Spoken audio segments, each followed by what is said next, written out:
Hey, Ju'Whaun, thanks for doing this. Much appreciated. Um, just a thought on where your progression and where you're at mentally as you get ready for another season. As you've slowly progressed and seemingly gotten better and better as a member of the New England Patriots with some departures in the linebacking core. How big of a role? How much are you anticipating being a big part of this Patriots defense this year? I would say this year, just like every year, just looking to find your role. Each guy has a role to play. I feel like we stress that a whole lot as an organization, finding your role and sticking with it. So whatever that role may be this year, I'm just going to look to, again, progress as well as find as many opportunities that the team needs to be filled. Thank you. For sure. Next question, Evan Lazar, followed by Ian Steele. Hey, Ju'Whaun, how you doing? I'm well. Good. In years past, just the first couple of years for you in the league, you've played a lot of inside linebacker off the line of scrimmage. I was curious if you're trying to evolve your role at all to play on the line more like some of your teammates have, past and present. I would say just like kind of cliche answer, whatever the team needs, I'm looking to do. So whether that is on the ball, off the ball, whatever I'm asked to do, and as far as like game plan and things like that, that's what I'm gonna do. So that's up to like the coaching staff and the organization and that week. Just a quick follow-up. Did Kyle or Jamie or any of those guys have any words of wisdom or parting words for you when they decided to leave the team? First, I would like to say Kyle and Jamie, two very, very good players, two very good vets to have around, along with Hightower and Landon. They were great guys. So throughout the season, of course, we talked and we had a lot of great conversations and things like that. And we will continue those conversations. I won't really get into depth what they are about, but they were extremely beneficial and something I remember and build off of. Thanks, Ju'Whaun. Next question, Ian Steele, followed by Mark Daniels. Thanks, Stacy. Hi, Ju'Whaun. How are you? I'm well. Good. I think I read, were you at Ben Watson's Boston Prey event last weekend? I was. Tell me a little bit about the event. Why did you feel it was important for you to be there, and what was it like to be at the Boston Prey event? Obviously, through the times that we're experiencing right now, dealing with trying to address police brutality as well as systemic racism that's going on in the area. A lot of people are working hard, whether it's donating, protesting, a lot of different ways they want to make an impact. And I feel like Ben's event was the perfect way to kind of rejuvenate yourself as well as continue to use your platform to make an impact, to create awareness. So a lot of times you begin to kind of wear it down with the talk, with the constant talk and the constant creating awareness, where you need to kind of regroup and try to fill your tank up, so to speak, in a way to continue to create awareness. And I thought that was a great opportunity to do so. Being in the Common that day, what was it like? What did you see? And did it accomplish that and refill your tank? I would say only time will tell whether or not everything we're doing will have a huge effect. But me personally, seeing everybody there just allows you to see how much everybody wants to be a part of change, be a part of history, and address the many moments that we've been exposed to within the past few weeks, as well as trying to address things that have been going on for hundreds of years. So that was an opportunity for a lot of people to express themselves and also create awareness. Thanks, Ju'Whaun. Appreciate it. Next question, Mark Daniels, followed by Mike Agnew. Thanks, Stacy. Hey, Ju'Whaun, how are you? I'm well. Good to hear. It's crazy to me. It feels like yesterday you were just a rookie. You're going into your third season. How do you feel like you've grown? In which ways have you grown? Just over the last 3 years. I would say obviously knowledge of the game, and being able to kind of be on the field and direct traffic a little bit more, coming from college to the pros. You surround yourself with great veterans, which we have in our organization. So it's a huge opportunity to learn from those guys and kind of implement what you've been learning and add it to your game. So I feel like year 1 and year 2 took some good steps. Maybe year 3, you also want to take those same progressive steps in order to take your game to the next level. And just one follow-up, in which way has, people like Calvin or Dont'a Hightower, Jamie Collins, how have those veterans sort of helped you evolve? Throughout their personality and how they act, how they are on the field.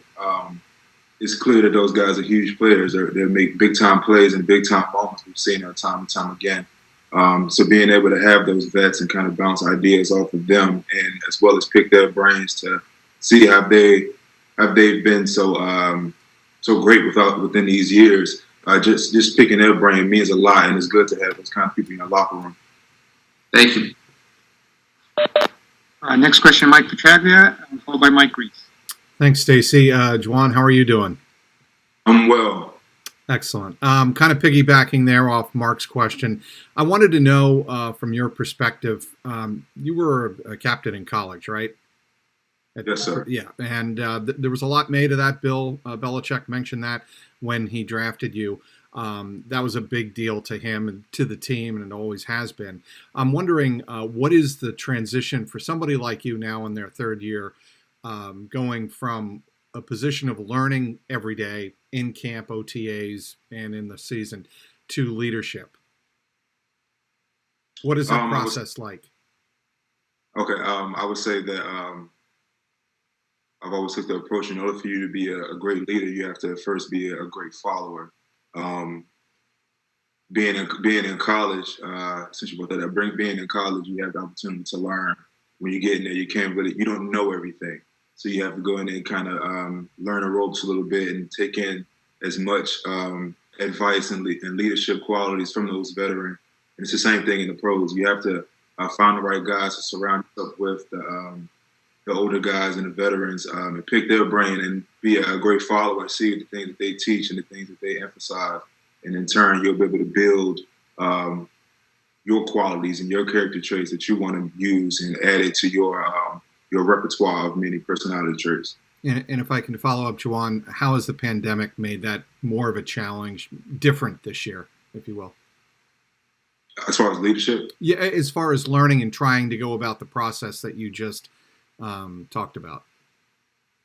It doesn't really hurt that much, simply because we still have our virtual meetings, and we have cell phones, and we have FaceTime and things like that. We're able to see each other, and we're still able to talk, and we're still able to learn. Like, seeing each other doesn't stop the learning process. So being able to have these phones, you can just pick up and look at each other and be able to still pick each other's brains is also a huge thing for us. Thank you. Next question, Mike Reese, followed by Jim McBride. Great. Ju'Whaun, how are you? I'm well, Mike. All right, good to see you. I wanted to ask you a question there, and this might be an old line of thinking, that sometimes when you're coming back off a torn ACL, that it takes 2 years to almost get back to where you were. And I just wanted to ask you, I mean, maybe that's an old line of thinking, that with modern medicine and everything these days, but I did want to ask you if you feel there is something to that, given your recent history.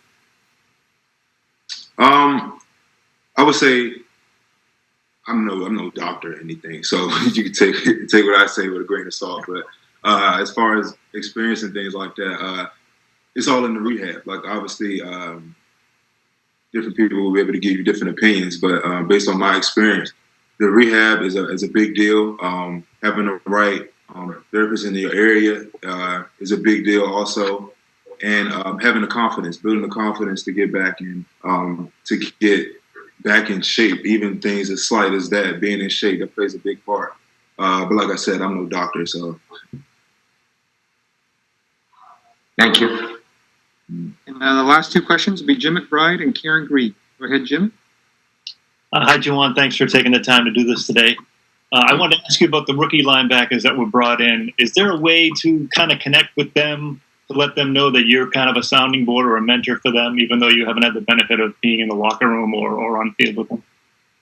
Yeah, for sure. I think our virtual meetings have played a big part. Obviously, things are a lot different they're in the space now that none of us have really experienced, as far as like us not being in the facility and experiencing the mini camp atmosphere and things like that. So it's a huge adjustment for all of them as well as us. But we still have the opportunities to see them and kind of create those atmosphere as much as we can. So they'll be able to at least get to know us as people as well as teammates, and so we can continue to try to build that camaraderie and get to know them as well. But at the end of the day, it's a huge adjustment for all of us, so we kind of just adapting with the time. Thank you. Next question will be Karen Garrigan. Hey, Ju'Whaun, thank you again for doing this. Jim McBride kind of stole my question. Thanks, Jim. But I'll kind of add on to it.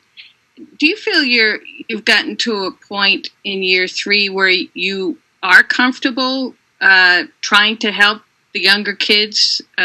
You were there once, not too long ago, and you know what it's like to pick up the Patriots defense. Are you at a point where you feel comfortable enough that you can kind of share and help the young guys too? For sure. I definitely think that being in a position where you have played for a few years and you do have knowledge, I feel like the best benefit will be able to share that knowledge. It's no good to have the knowledge if you don't want to share it with anybody. So me not being too far removed from those experiences, I think I will have a lot to offer. We have rookies that aren't afraid to ask questions. And that's a big thing, not being afraid to ask questions and not being intimidated by the atmosphere. And we also, as older people, want to create a safe space in which they feel comfortable asking those questions. So we're going to need them down the line. So of course we want to create that space and allow them the opportunity to ask any questions they may have, and be able to help them along the way, just like I was helped.